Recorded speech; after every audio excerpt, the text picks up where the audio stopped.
Hi everyone, I'm Steve Tatarunas, Technical Support Manager here at Listen Inc., and thank you all for joining us for today's Microphone Measurement Basics webinar. Before we get started, I'm going to turn things over to our friends over at S&V Samford, our partners in China, to say a few words. 首先感谢今天各位参加由 S&V Samford 公司及美国 Listen 公司联合举办关于麦克风基础测试的网络研讨会。今天研讨会的主讲人是 Listen 公司的技术资源经理 Steve Tatarunas 先生。本次研讨会的时间持续约为1小时。为了确保网络研讨会的顺利进行，所有人的电脑将被设置为静音。如果各位有任何问题，可以在聊天室以文字的方式提问，中文或英文皆可。请确认提问时是发给了聊天室下方的 Organizer Only。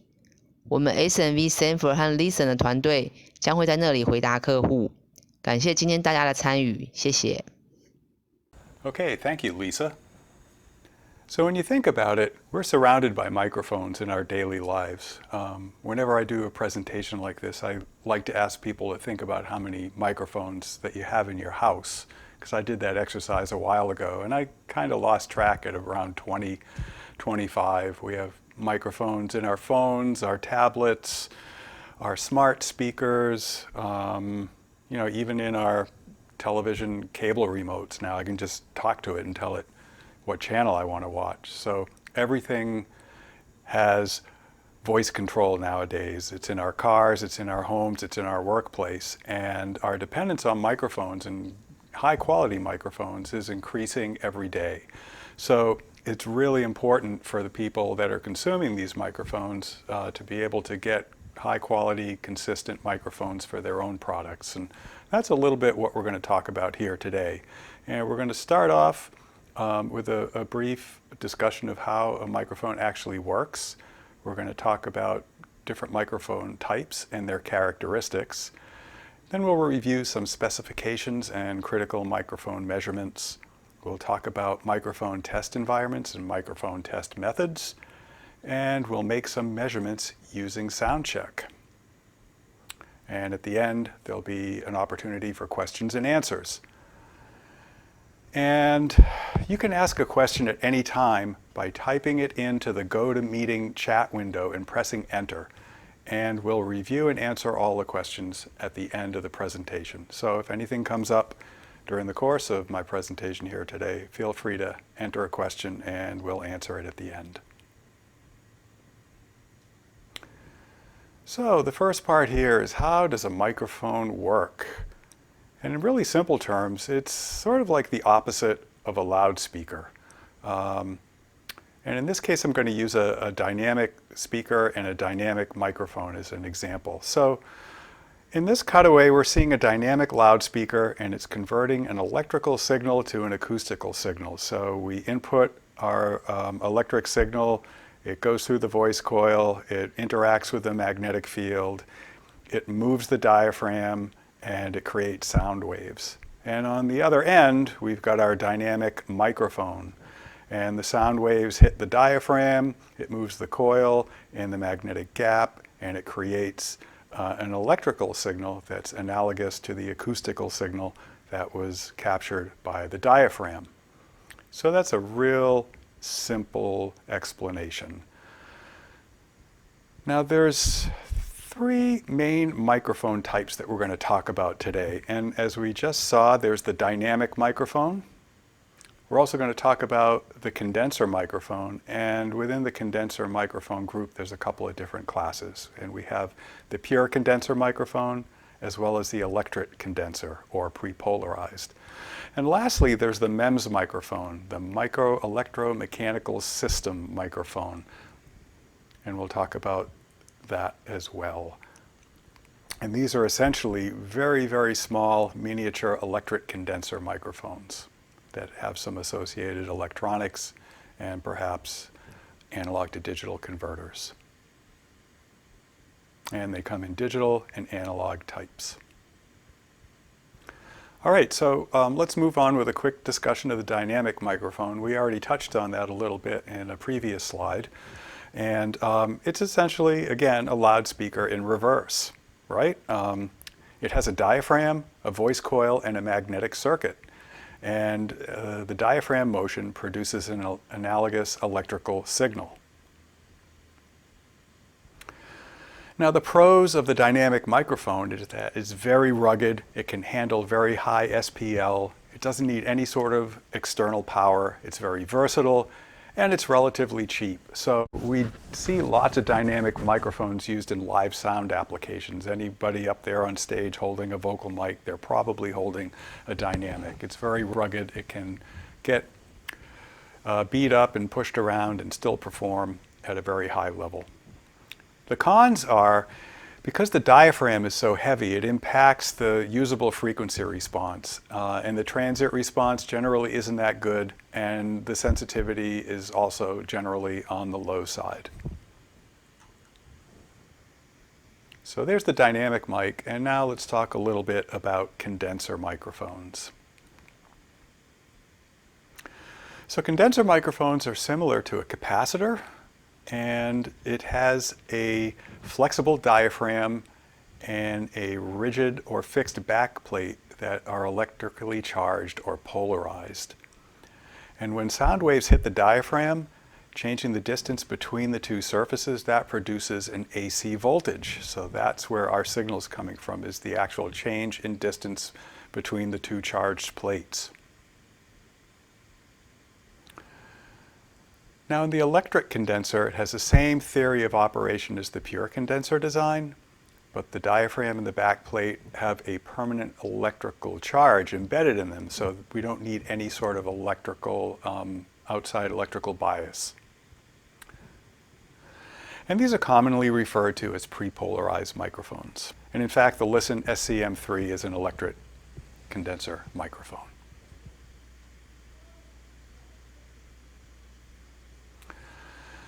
Now, the pros of condenser microphones is that they have very light diaphragms, and so they can be very sensitive, and they can have extremely extended frequency response, and they can be quite small in design. The cons are that the max signal levels are limited by the onboard electronics. They're very delicate, and they're very affected by the environment, temperature, humidity, and require signal conditioning due to their very high output impedance.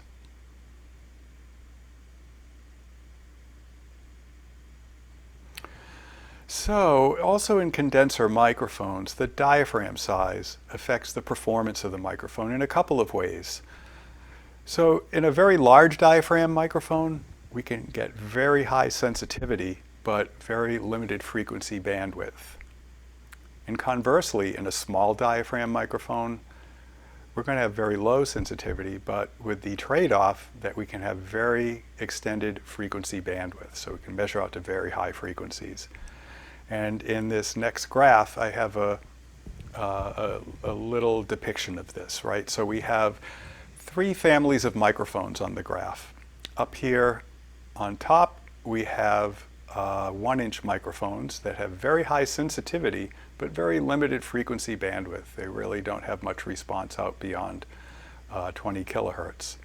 Down below here are representations of some 1/2-inch microphones, and their response is a little bit more extended out to higher frequencies, but you can see the trade-off here is that they're not as sensitive. And down on the bottom here, this very last response curve is representative of a 1/4-inch reference microphone. And you can see while the sensitivity is very low compared to the other microphones, it has extremely extended frequency response, in this case out to 100 kilohertz. So those are some of the trade-offs. There's always a bit of a balancing act in microphone design with sensitivity versus extended frequency response. Now, as I mentioned earlier, condenser microphones require some sort of external power supply. And on this slide here, we're showing a couple examples of Listen products. On the left side is the Listen Sound Connect, a single channel microphone power supply. And on the right is the Sound Connect 2, a dual channel power supply. And we'll be using that in today's demonstration a little bit later when we're making some actual microphone measurements.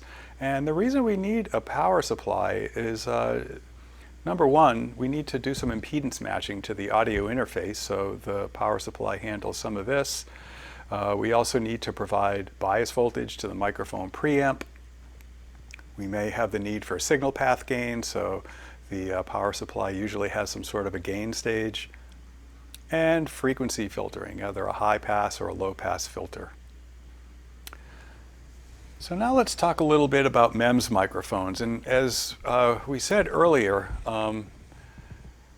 these are miniature microphones. And what I'm showing here on the screen is a United States coin. It's a $quarter coin, and it has a diameter of about 25 millimeters. And next to it is a typical MEMS microphone, and it's quite small in comparison. So, just eyeballing this here, the MEMS mic is probably a package size of about 5 millimeters. So there's a lot of advantages to MEMS mics because they can be put into very small spaces.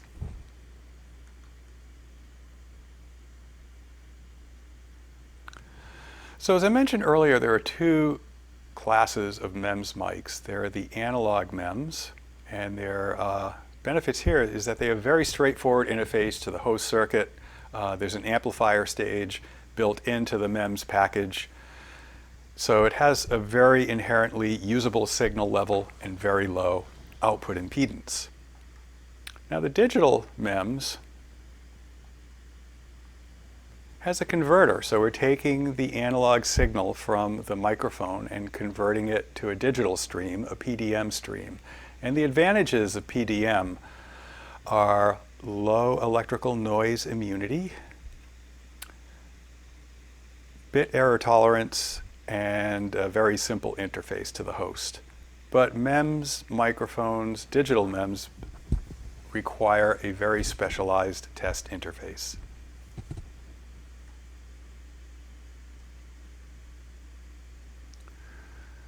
So the MEMS microphone test interface needs to convert the 1-bit PDM stream output to a 24-bit 48K PCM. It should have a programmable clock, which allows you to measure microphone performance relative to sample rate. It should have a programmable power supply, so we can measure performance relative to the supply voltage. And in some cases, we may have a power supply rejection impairment generator, so we can measure PSRR, power supply rejection ratio.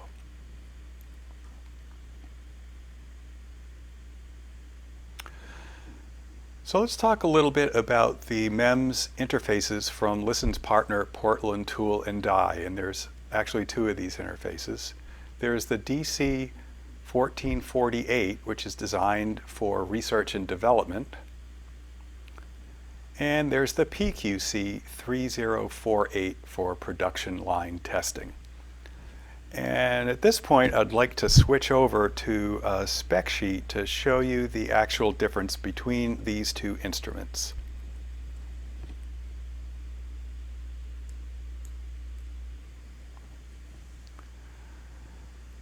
So in this specifications and comparison table, over here in the first column, we have all of our different specs, clock modes, clock direction, etc. One column has all of the metrics for the DCC 1448, and the other one has the PQC 3048 data. So you'll see in some cases, both devices share the same specs. In this case, the PDM data input range is the same for both instruments.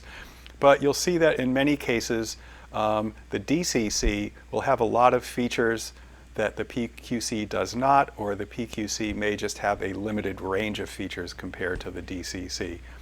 So in other words, the clock logic can be anywhere from 1.4 to 5.5 volts, and it's independent for the DCC, and the PQC is always locked to the VDD level. The DCC has selectable capacitance, the PQC is fixed.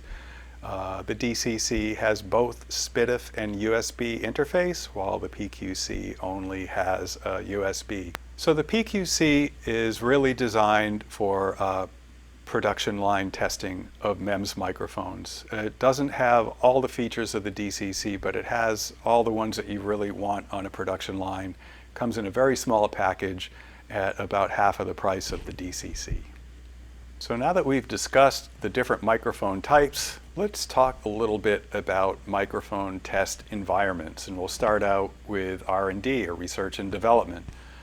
And on this particular slide, we're showing two of the most common configurations. The first one's an anechoic chamber, if you're lucky enough to have one, and not everybody does, but that's the perfect place to measure a microphone. You can set up your reference speaker, set up your reference mic or your device under test, and measure all day long and get some really nice measurements. But if you're not lucky enough to have an anechoic chamber in your facility, an anechoic box like this Brüel & Kjær 4232 is also a perfectly good measurement environment for testing microphones. It contains its own full-range speaker, and it has some connections on the rear for passing microphone signals in and out, as well as a connection for the source speaker itself.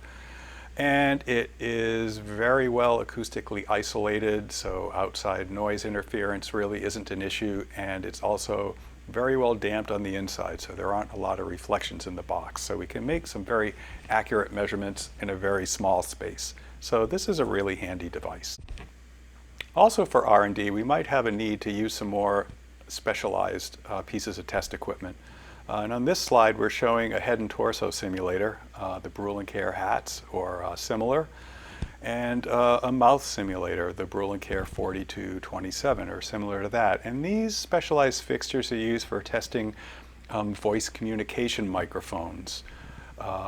So imagine, if you will, testing a communications headset with a boom mic. We can test the receiver and the boom microphone by mounting it on the head and torso simulator. And on the right-hand side of this slide, we're actually showing a test of a smart speaker. So we're testing the smart speaker's microphone array, and we're probably sending some voice commands to it to see how well those commands can be received. And maybe even in the room we have some speakers that are creating some noise or other interference to test the quality of the microphone array to reject outside noise and recognize speech. So that's R&D.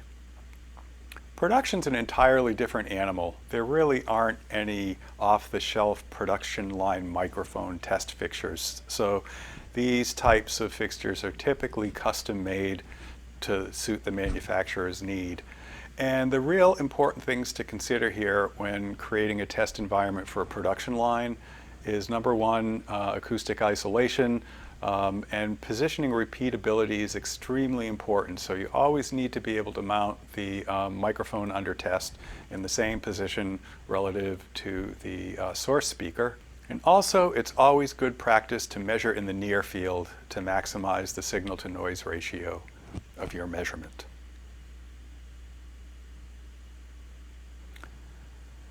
Now let's talk a little bit about microphone specifications and the important ones. So obviously frequency response is important.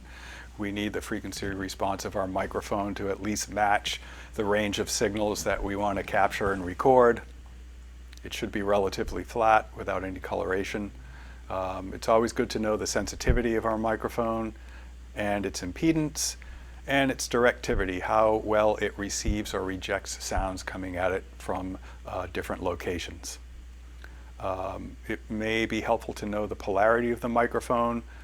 So if we present a positive sound wave to the diaphragm, what is the state of the electrical signal coming out of the microphone? Is it going to give us a positive or a negative impulse? Dynamic range of a microphone is very useful to know, as well as its signal to noise and its self noise, and also the type of polarization or bias required to use the microphone. So we talked a little bit about polar patterns, and let's talk about this for a few minutes here. It's a characterization of how the microphone accepts or rejects sounds coming from different directions. And to measure this, we mount the microphone on a turntable and we rotate it using a fixed sound source.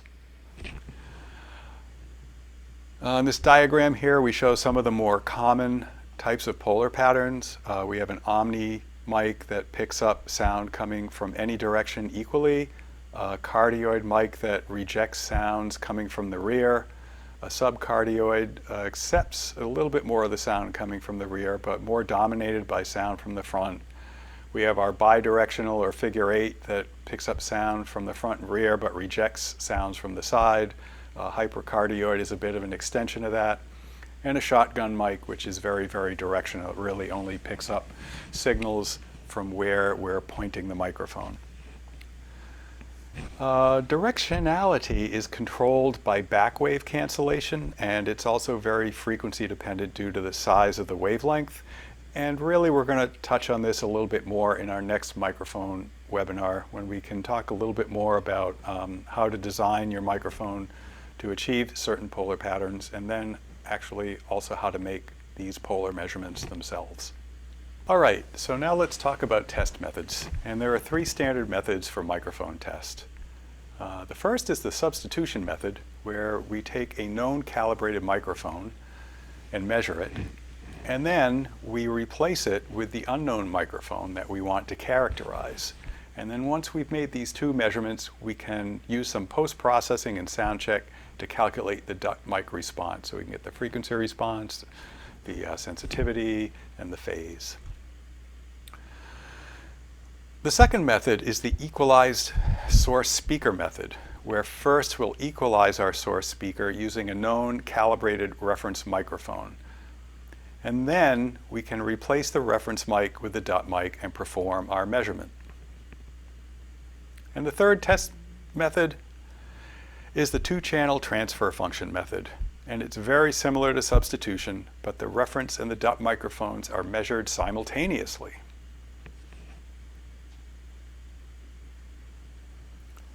So here are 2 schematic diagrams of the microphone measurement setups that would be used for the equalized speaker method and the substitution and 2-channel method. So over here on the left, we're showing the equalized speaker method. We have our source speaker, our audio amplifier, our audio interface, and our duct microphone, and our host computer. So it's a very, very simple test setup.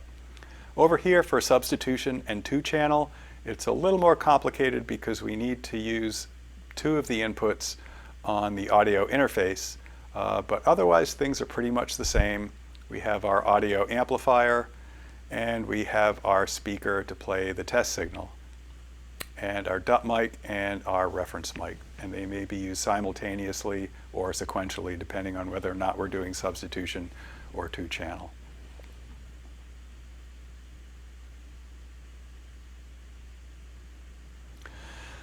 So there are some trade-offs between these test methods, and let's talk about those for a few minutes. So the substitution method really needs a very stable reference speaker, and I've come back to this photo that we used a few slides earlier and zoomed in a little bit on the test setup.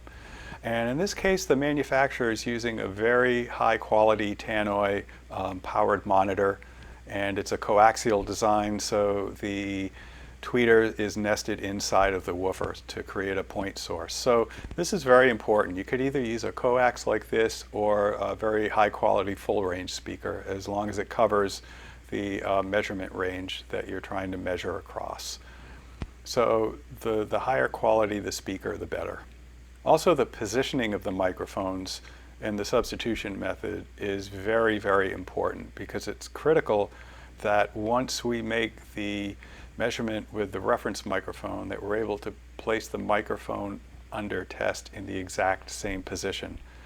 And how can we do this? We could probably do this with a combination of laser positioning, and we could also monitor the auto delay values that are produced by SoundCheck to guarantee that the microphones are in exactly the same position, exactly time aligned. The equalized source method, again, comes back to the stability of the reference speaker. We need a high quality reference that's not going to vary much. And the important thing here is that when we equalize the speaker, we really want to equalize it at the level that we want to test our microphone at, because we know that in most cases loudspeakers are pretty non-linear. So if we equalize a speaker at 80 dB, the same equalization might not be proper for operating that same reference speaker at 94 dB or 100 dB. So anytime we want to change our test level, we should probably re-equalize our loudspeaker at the intended level of test. And again, the two-channel transfer function, microphone positioning is very critical. And you may need to play around with this on how to get the two microphones, both the reference and the DUT, as coincident as possible. Sometimes they can lay on top of each other. Sometimes you might want to put them face to face. So there's a lot of guidance out there in some of the literature, and you might want to explore that before trying to use the two-channel transfer function method. Okay, so now that we've had a chance to review microphone types, test setups, specifications, we're going to switch over to SoundCheck and demonstrate a couple of the measurement techniques that we discussed earlier. And in your SoundCheck installation, there are example sequences for the microphone substitution method and the equalized speaker method. So I'm going to demonstrate both of those to you today in our webinar. So first of all, let's load up the equalized speaker method, and that sequence is called microphone. So as you can see here, when I open up the sequence note opens up as well, and it gives us a basic description of what is going to happen here in the sequence. And it's a basic example of the two most common microphone measurements, frequency response and sensitivity. And in this sequence, we use a step sine from 10K to 100 Hertz played through an equalized calibrated source speaker at 1 Pascal across the measurement range. We analyze the recording with a heterodyne analysis step, which calculates the response curve, and then we take a post-processing step to extract the 1 kilohertz sensitivity value. And all of that information goes on the final display. So let me minimize this. We're over here in SoundCheck. Let's pop open our sequence editor and just take a quick look at the sequence. It's very, very simple. We have a stimulus step, an acquisition step, analysis step, a post-processing step to derive the sensitivity value. And then we also include two limit step, one that you can apply to the sensitivity value and one that you can apply to the response curve. They're set for nominal values, and you can certainly tailor both of these limits to suit your needs in any sort of environment, be it R&D or production. And lastly, there's a display step where we'll show the response curves and the sensitivity values. So let's run the sequence and we'll take a look at the results.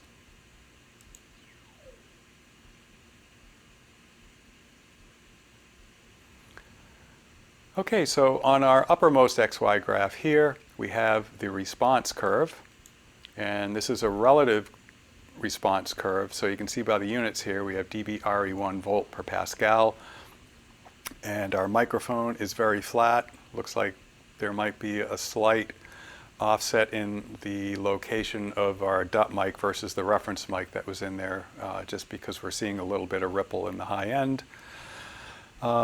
Down below, we've taken our fundamental curve and aligned it to 0 dB at 1K. We've got a much smaller y-axis down here, and we have an upper and lower limit applied as well for plus or minus 3 dB. So in this case, the response curve is well within the limits, and we get a passing verdict down below for microphone response. And we also have the microphone sensitivity, which is 22.6 millivolts per Pascal, or actually probably around minus 34 dBre 1 volt per Pascal. So there's a quick look at the equalized speaker method. And now let's switch over to the substitution example sequence.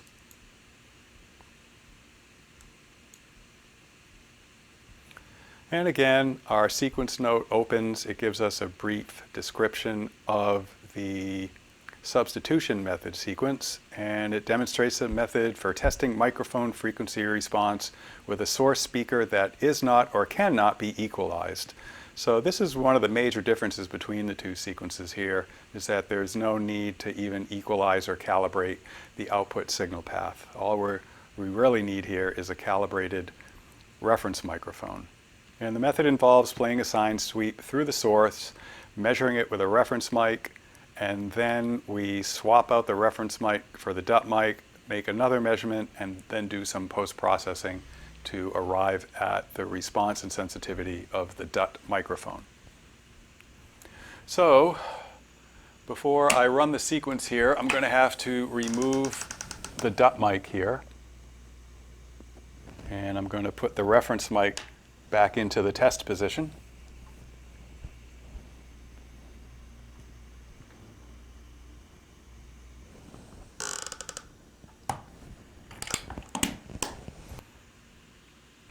And let's take a look at the sequence before we run it.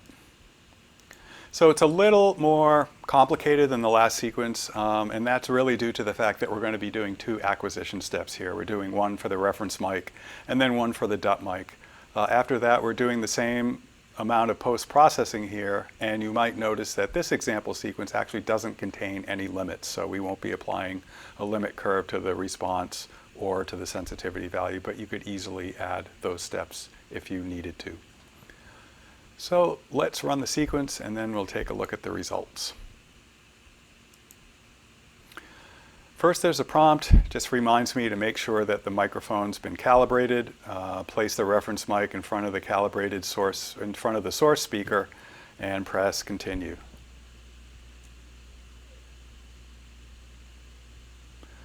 So the first measurement's done. I'm being prompted to remove the reference mic and to replace it with the DUT mic.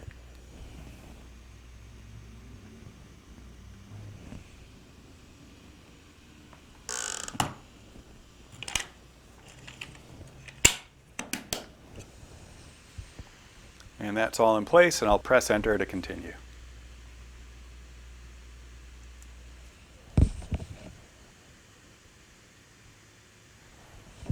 Okay, so here's the final display. Up top here, we actually have the normalized response. And that's coming from our curve division step down here, where we're actually taking the DUT mic fundamental and the reference mic fundamental, and we're doing some arithmetic post-processing. In this case, it's a division operation, and our work-in mode is linear. So after we do this, the outcome from this step is called normalized response, and that's what we have up here, and that is essentially the frequency response of the DUT microphone. You can see here that it's very flat across the measurement range. What we're showing down here are the actual responses of the reference mic in blue and the DUT mic in orange here in the box. So this is the actual response of the two microphones, and these are the two curves that we're running through the post-processing step over here. And finally, we have our sensitivity value, and it very much aligns with what we saw in the last sequence, about minus 33.6 dB RE1 volt per Pascal. So there you have it, a quick look at the two example sequences that come in SoundCheck for microphone substitution and equalized speaker microphone measurement methods. So that concludes our demonstration for today, and I want to thank you all for attending our webinar, and I just want to remind you that we will be doing another webinar in the future on advanced microphone measurements, and that's going to include polar plotting. We'll get back to a little bit more of looking at polar plots of microphones, how to measure them. We'll talk about how to measure the self-noise and signal-to-noise ratio of a microphone. We'll look at some distortion analysis, including THD and intermodulation distortion. We'll discuss the use of microphone arrays, and we'll also include some very interesting techniques for open-loop microphone testing, and that is testing microphones that are embedded in portable devices like phones and tablets. And that pretty much concludes everything for today, and I want to thank you all for watching, and in particular I want to thank our friends over at S&V Samford for helping us to organize this event today. They were really a big help. So now I'm going to turn things over to our panel to answer your questions, and thanks everybody again for attending.